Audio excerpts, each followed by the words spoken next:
Hello students, welcome to virtual class by Municipal Corporation of Greater Mumbai. Today we are going to learn English. Hello students, welcome to virtual class. Myself Sagar Vasant Mahale, your virtual class teacher, and today I am going to teach you English of standard 9. So today we are going to learn a new chapter which is actually a poem from unit 2, 2.4. Please listen.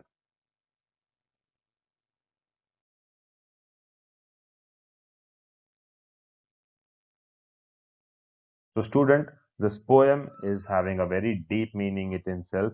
The central idea and the theme of the poem is also very interesting. So I hope you will see this video very carefully and with proper attention and pay proper attention. So let's start the poem. But before starting the poem, we are going to see some chit chat questions and warming up. Let's see.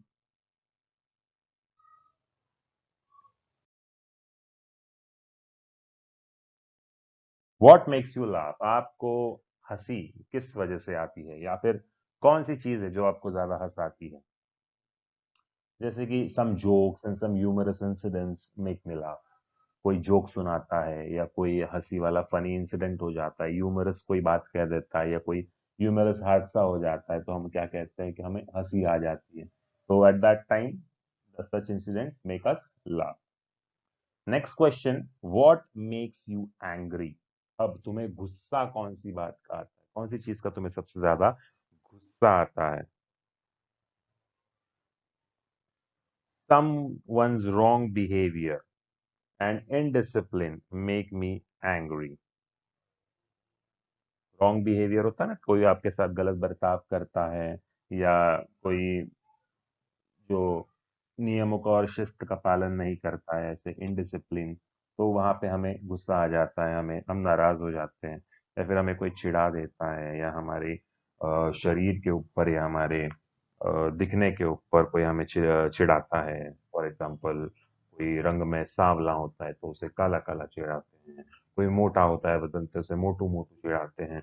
तो ऐसे wrong behaviour होता है ये। तो ऐसे behaviour किसी को भी इंसल्टिंग फील होता है और हमें गुस्सा आ जाता है। Next question, what makes you sad? अब देखो, गुस्सा होना और सैड होना अलग है। सैड यानी नाराज नहीं, बल्कि कंप्लीटली मायूस हो जाना।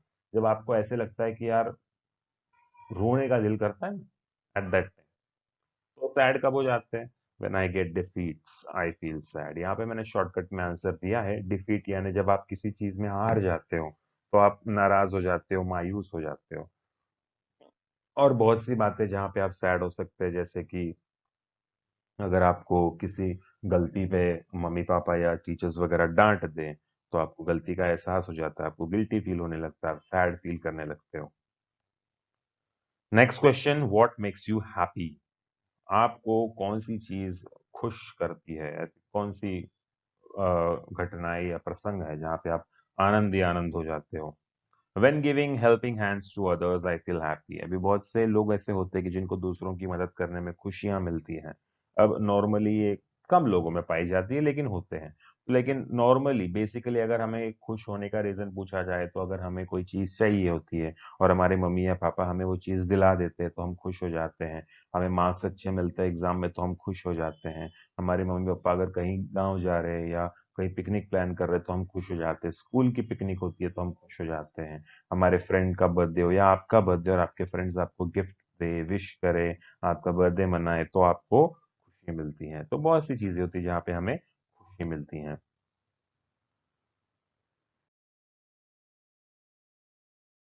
When I ask you to listen to me and you start giving me advice, you have not done what I asked.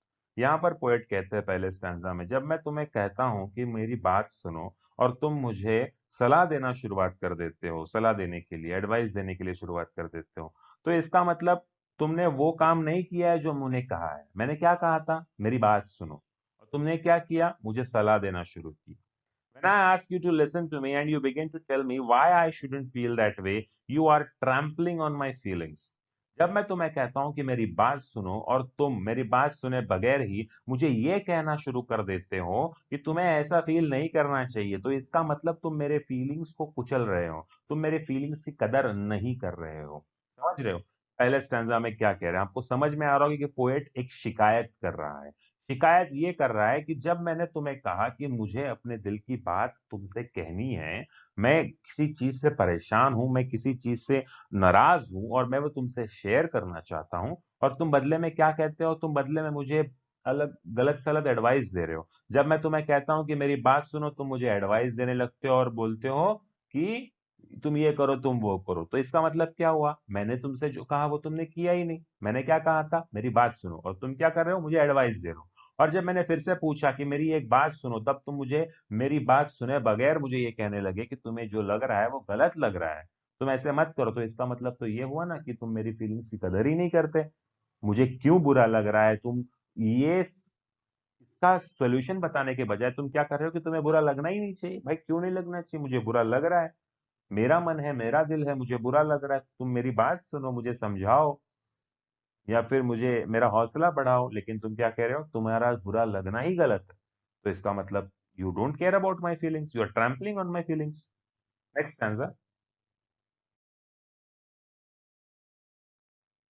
When I ask you to listen to me and you feel you have to do something to solve my problem, you have failed me.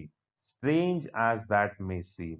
जब मैं तुम्हें कहता हूं कि मेरी बात सुनो और तुम्हें ऐसे लगता है कि यार अभी तुम्हें कुछ काम करना पड़ेगा मेरे लिए, मेरी प्रॉब्लम सॉल्व करने के लिए, उसी वक्त तुमने ये साबित कर दिया कि तुम मेरे अच्छे दोस्त नहीं हो।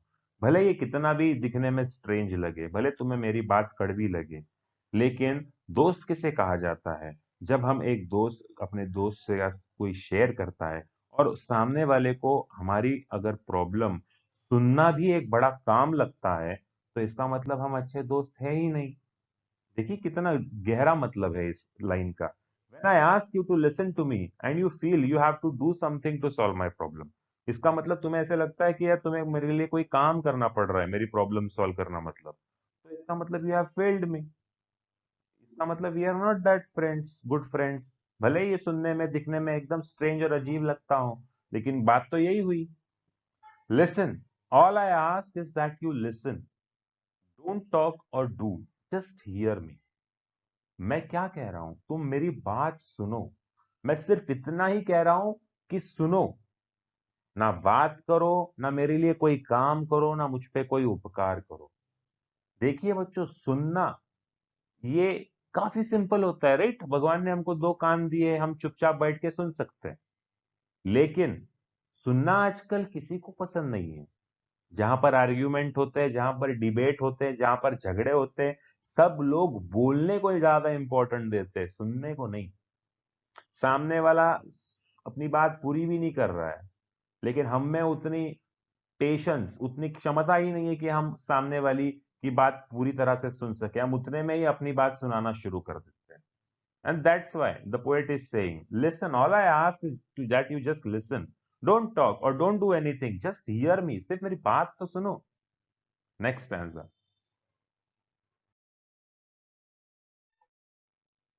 Advice is cheap. 20 cents will get you both Dear Abby and Billy Graham in the same newspaper. And I can do for myself. I am not helpless. Maybe discouraged and faltering, but not helpless. Advice यानी सलाह जो होती है काफी सस्ती है। 20 cents. अब cents का मतलब क्या होता है बच्चों? जैसे हमारे देश में रुपया होता है, रुपये के नीचे पैसा होता है, राइट? तो वैसे अमेरिका में रुपया की जगह पे डॉलर उनका करेंसी है और डॉलर के नीचे वाली करेंसी होती है सेंट, राइट? तो 100 सेंट बना के $1 बनता है, राइट? तो वैसे ही लेखक या सॉरी पोएट ये कहना चाह रहा है कि एडवाइस तो इतनी सस्ती है कि 20 सेंट में अगर दूंगा और एक अखबार खरीद लूंगा ना, तो अखबार में बहुत सी सिखाने वाली बातें होती है। तो यहाँ पे डियर एबी और बिली ग्राहम ये अखबार में वहाँ अमेरिका के कोई ऐसे लोग है, व्यक्ति हैं जो अखबारों में अच्छे अच्छे आर्टिकल्स लिखते हैं और अच्छे अच्छे एडवाइसेस लिखते हैं, समाज को सुधारने के लिए बहुत से अच्छे अच्छे लेख लिखते हैं। तो अगर मुझे एडवाइस ही लेनी है, तो मैं 20 सेंट में एक न्यूज़पेपर खरीद लूंगा, वहां पे मुझे अच्छे अच्छे एडवाइसेस मिल जाएंगी, तुमसे ज्यादा अच्छी। और मैं ये अपने लिए खुद कर सकता हूँ, मैं हेल्पलेस नहीं हूँ। हाँ, मैं डिस्करेज्ड हूँ एंड फॉल्टरिंग भी हूँ। डिस्करेज यानी मेरा कहीं ना कहीं हौसला कमजोर होते हुए नजर आ रहा है, मेरा मन कहीं ना कहीं पे मुझे अंदर से खाए जा रहा है, लेकिन मैं हेल्पलेस नहीं हूं। मैं किसी की मदद का मोहताज नहीं हूं। मैं खुद के लिए कुछ ना कुछ कर ही सकता हूं, लेकिन मुझे आपसे सिर्फ एक ही उम्मीद है, एक ही एक्सपेक्टेशन है कि आप मेरी 2 मिनट बात सुन लीजिए और बस, बाकी कुछ भी नहीं।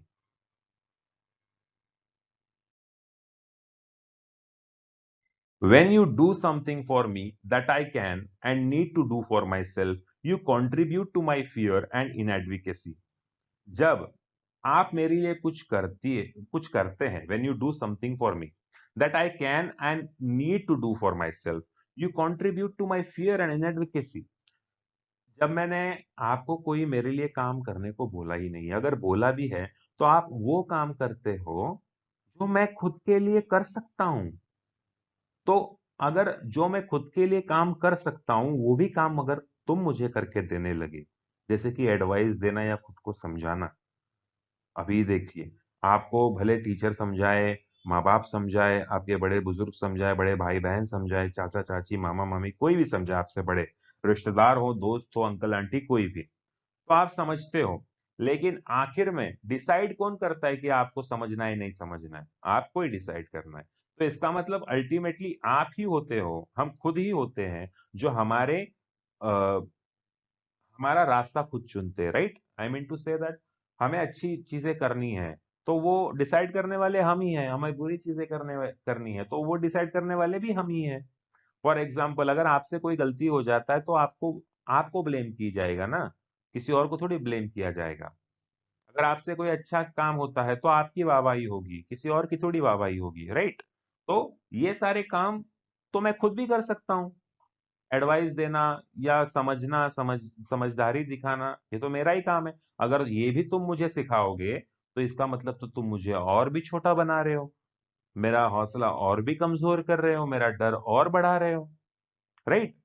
समझिए इस स्टैंजा, इस छोटे से 4 पंक्तियों को समझिए कि मैं जो खुद काम कर सकता हूं, अगर वो भी तुम मुझे करके देने लगे, तो फिर मैं क्या करूं? मैं तो फिर और डिपेंडेंट हो जाऊंगा तुम पे। मुझे हर छोटी-छोटी बात तुमसे समझने के लिए एडवाइस लेनी पड़ेगी। तो इसीलिए पोएट का यही कहना है, भाई एडवाइस नहीं चाहिए। मैं क्या करूँ, क्या नहीं करूँ, वो नहीं चाहिए। मैं क्या बोल रहा हूँ पहले वो सुन लीजिए बस, और कुछ मत कहिए।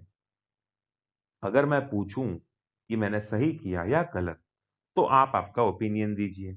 मैं आपसे कुछ कह रहा हूँ, मेरी बात कंप्लीट भी नहीं हो रही है, उसमें से आप अपनी सबसे पहले तो मेरी बात काट रहे हो, बात काटने के बाद मुझे ये कह रहे हो कि तूने ये गलत किया। भाई मैंने पूछा ही नहीं तुझसे कि मैंने सही किया या गलत किया, सुन तो लो। इसीलिए कविता का नाम ही है please listen, because nobody is ready to listen to anyone. Everybody is about to give their own opinions and own advices and own suggestions. Literally, they are trying to force your advices and suggestions on your shoulders, but nobody is ready to listen to you.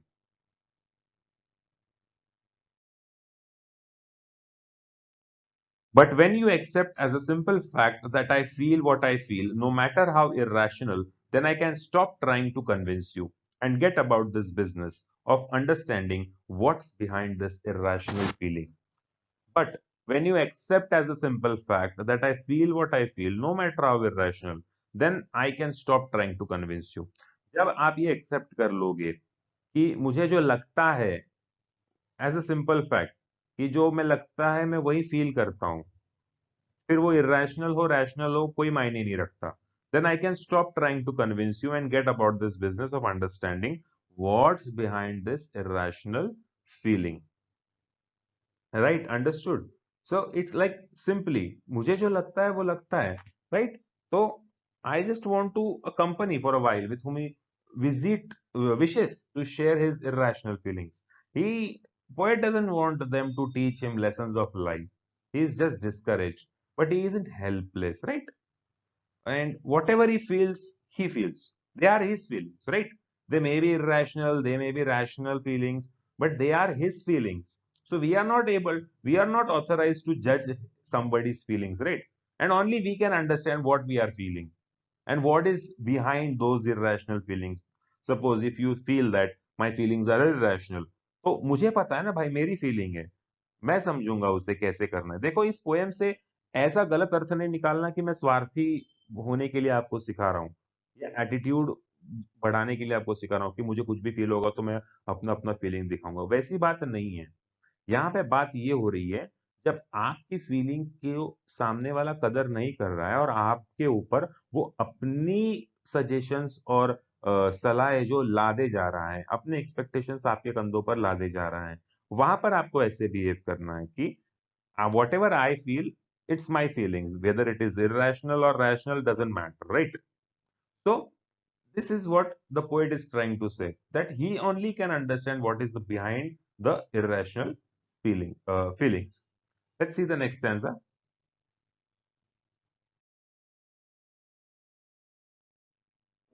And when that's clear, the answers are obvious, and I don't need advice. Irrational feelings make sense when we understand what's behind them.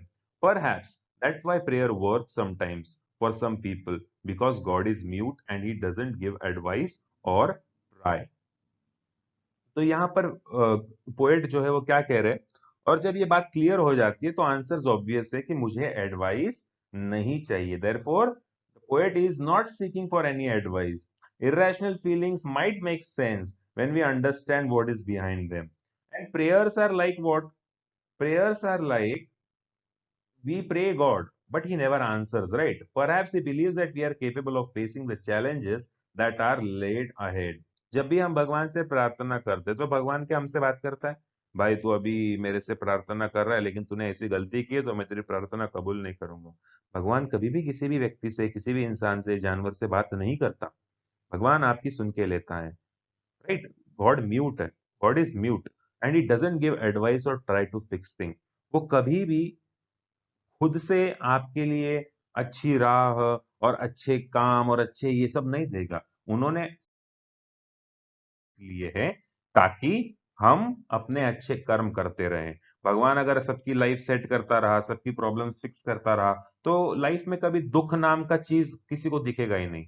भगवान ने दुख इसीलिए बनाया है ताकि हमको सुख की कदर समझे, सुख की अहमियत समझे. अगर हम 24 आवर सुखी ही रहे, कभी दुखी हुए ही नहीं, तो हमें सुख की कभी परवाह नहीं रहेगी. हम भगवान को, इंसान इतना स्वार्थी है बच्चों, कि अगर कोई अच्छी चीज आपसे हो जाती है, कोई अच्छी चीज आपको मिल जाती है, आपको बहुत सारे पैसे मिल गए या आपके परसेंटेज अच्छे आ गए, तब आप भगवान को याद नहीं करोगे. लेकिन अगर आपका पेपर बुरा गया है, आपके पैसे खो गए हैं, आपके पास अभी कोई जॉब नहीं है, तब आप भगवान को याद करते हो.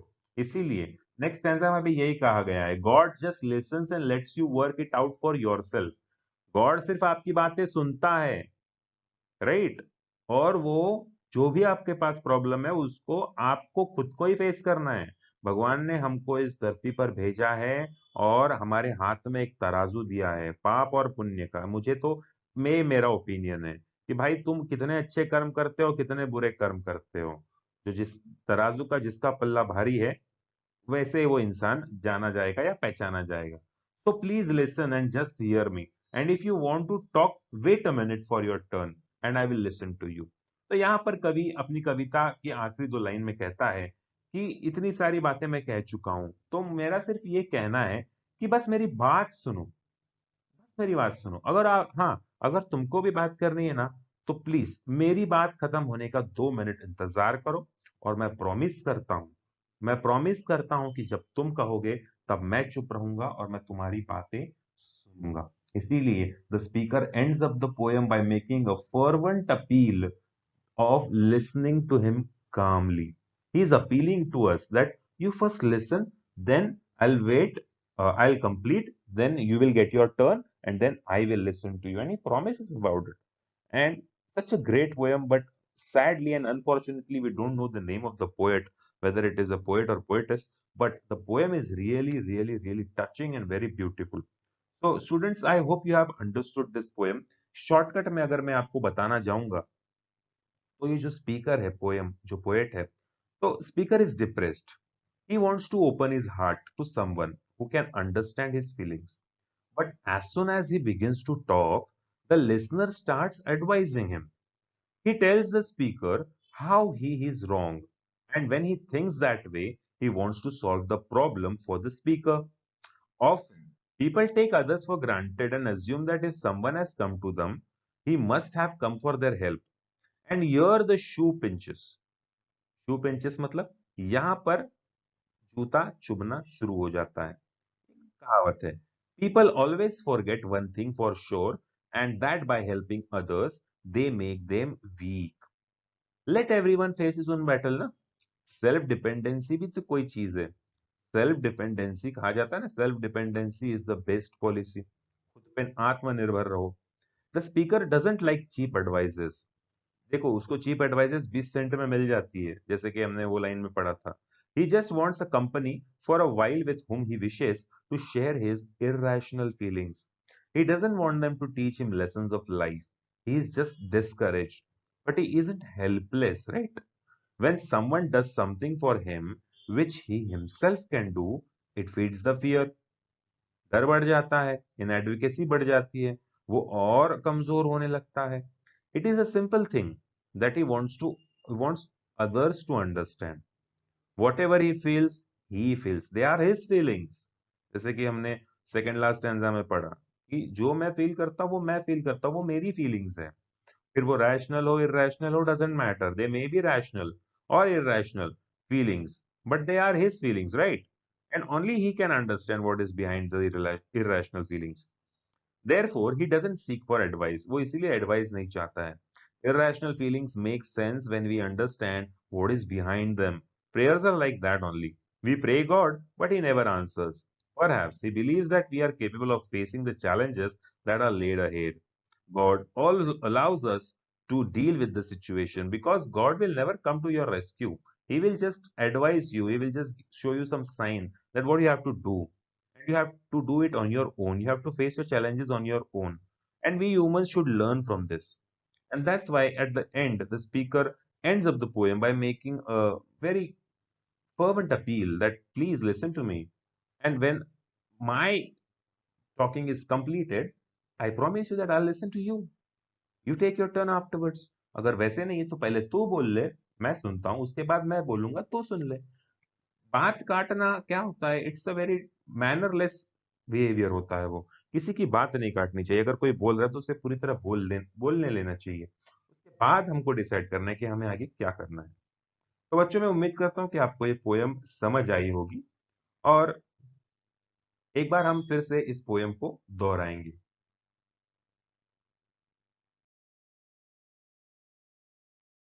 When I ask you to listen to me and you start giving me advice, you have not done what I asked. When I ask you to listen to me and you begin to tell me why I shouldn't feel that way, you are trampling on my feelings.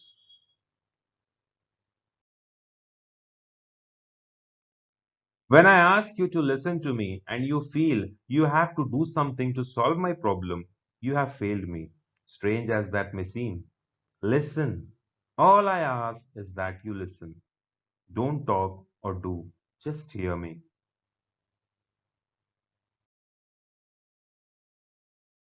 Advice is cheap. 20 cents will get you both Dear Abby and Billy Graham in the same newspaper. And I can do for myself. I'm not helpless. Maybe discouraged and faltering, but not helpless. When you do something for me that I can and need to do for myself, you contribute to my fear and inadequacy. But when you accept as a simple fact that I feel what I feel, no matter how irrational, then I can stop trying to convince you and get about this business of understanding what's behind this irrational feeling.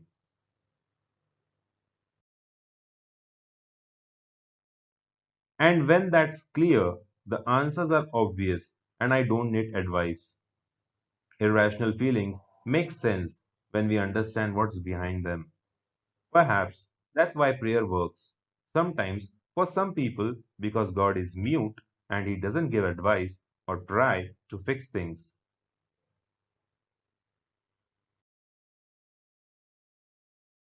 God just listens and lets you work it out for yourself. So please listen and just hear me. And if you want to talk, wait a minute for your turn and I will listen to you. Poet unknown. Now, students, let's see some margin questions and let's try to answer the questions. Margin questions. What is the difference between hear and listen? अब ये hear और listen इसमें क्या फर्क है? Hearing is the physical activity of sound falling on the ear and not paying attention towards the words. And listening is the activity deliberately done to understand the meaning of words. Hearing मतलब सिर्फ कान दे के सुनना, एक कान से सुनना और एक कान से निकाल देना, उसमें कोई अटेंशन पे नहीं किया जाता है। और लिसनिंग उसे कहा जाता है जब आप डिलिबरेटली किसी की बात को ध्यान से सुन रहे हो, उसे समझने की कोशिश कर रहे हो, उसे कहा जाता है लिसनिंग। अंडरस्टूड? अब next question, how old is the speaker in the poem? आपको क्या लगता है स्पीकर कितने उम्र का होगा? क्या उम्र होगी स्पीकर की? The speaker must be a teenager 13 to 19 years old. अब जैसे ये पोएम है, समझने की कोशिश करो, समझने की कोशिश करो, कोई मेरी बात नहीं सुनता, कोई मेरी बात नहीं समझता, ये एक आपकी उम्र का एक बच्चा ही हो सकता है, लाइक 13 से 19 साल के बीच के दरमियान या 20 साल तक का, जो शायद अपने फ्रेंड्स से, अपने कलीग से या अपने माँ-बाप से नाराज़ हो। क्योंकि ये उम्र ही ऐसी होती है जहाँ पे हम गुस्सा भी तुरंत हो जाते हैं, खुश भी तुरंत हो जाते हैं, किसी चीज़ की ओर आकर्षित भी तुरंत हो जाते हैं और किसी से घिन भी तुरंत करने लगते हैं। लाइक ये वो कच्ची उम्र होती है टीनेजर्स। हु इज ही और शी टॉकिंग टू? अब यहाँ पे ही और शी इसलिए कहा गया है क्योंकि हमें पोएट का जेंडर मालूम नहीं है, वो पोएट है या पोएटस, इसीलिए हम ही या शी में ही बात करेंगे। हु इज ही और शी टॉकिंग टू? ही और she is talking to his और हर पेरेंट्स या फ्रेंड्स या रिलेटिव्स या एल्डर्स। तो अब मैं पता नहीं वो किससे बात कर रहे हैं, तो इसमें आप पेरेंट्स ले सकते हो, एल्डर्स ले सकते हो, फ्रेंड्स ले सकते हो या रिलेटिव्स भी ले सकते हो। What must have happened before the speaker says all this? आपको क्या लगता है? आप गेस कीजिए कि आखिर कवि जो है इस कविता लिखने के लिए कहाँ से प्रेरित या इंस्पायर्ड हुआ होगा? क्यों लिखी होगी इसने ये पोयम?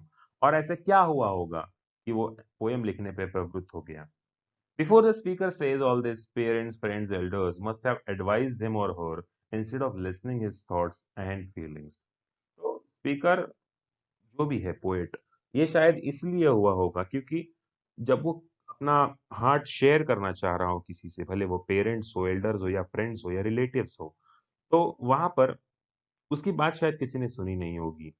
उसे सब लोग एडवाइस करते गए होंगे और शायद उसकी बात कोई सुन ही नहीं, समझ ही नहीं पा रहा होगा, उसकी फीलिंग्स की कोई कदर ही नहीं कर रहा होगा, उसके विचारों को कोई समझ ही नहीं रहा होगा। इसीलिए शायद मुझे लगता है कि कवि ने इस कविता को लिखा है।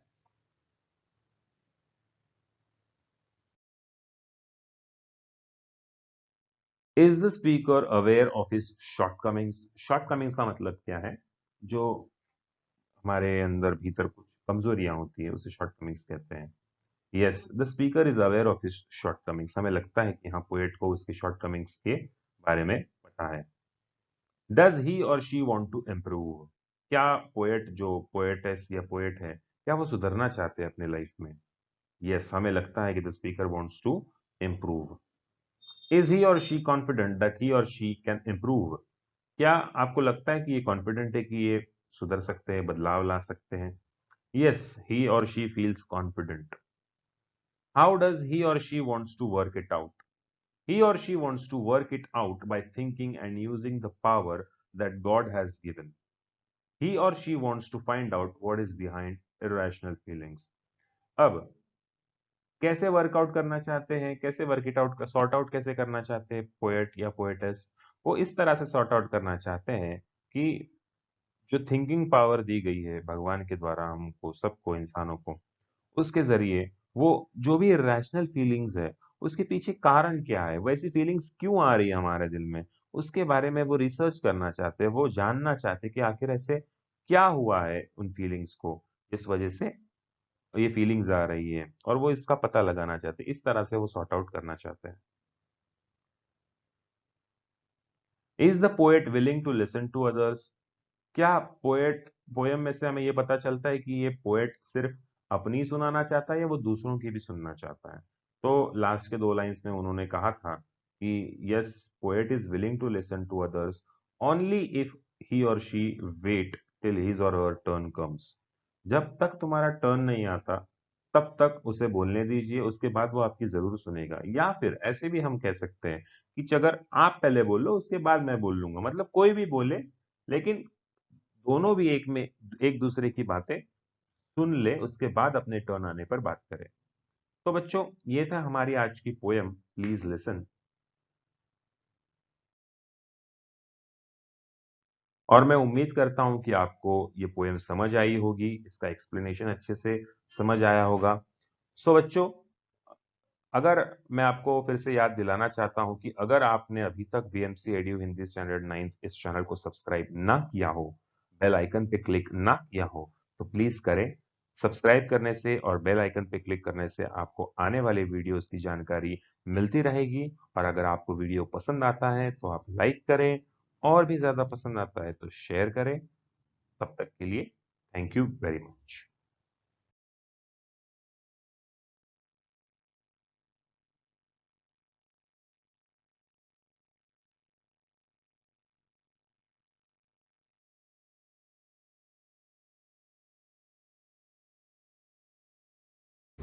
Thank you, students. This was our today's lecture. And don't forget to press the bell icon as well as the subscribe button for more interesting videos. Thank you very much.